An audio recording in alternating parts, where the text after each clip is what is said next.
মা মা বাবা যে এত মিষ্টি নিয়ে এলো কেন গো? আরে বাবু, তুই জানিস না কালকে তো জামাই ষষ্ঠী। কালকে তো মামার বাড়ি যেতে হবে। কিন্তু মা বাবা তো রাস্তায় নিয়ে পারতো বলো। তোরা তো জানিস তোর বাবা কেমন খুঁতখুঁতে। বাবা কি যাতা দোকান থেকে কখনো মিষ্টি নেয়? হ্যাঁ, বাবা তো আবার স্পেশাল মিষ্টি ছাড়া নেয় না। বাবু, তোরা হাত দিস না এগুলো। বাবা ভালো করে প্যাকিং করে নিয়ে এসেছে, না হলে প্যাকিং নষ্ট হয়ে যাবে। মা, বাবা দই এনে ফেলেছে? না রে বাবু, বাবা দই আনেনি। বাবা কালকে যখন মামার বাড়ি যাবে, যে রাস্তায় যাওয়ার পথে দই কিনবে।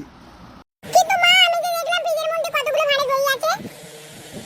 আরে না রে বাবু, ওটা মামার বাড়ির জন্য নয়, ওটা আমাদের ঘরে খাওয়ার জন্যে।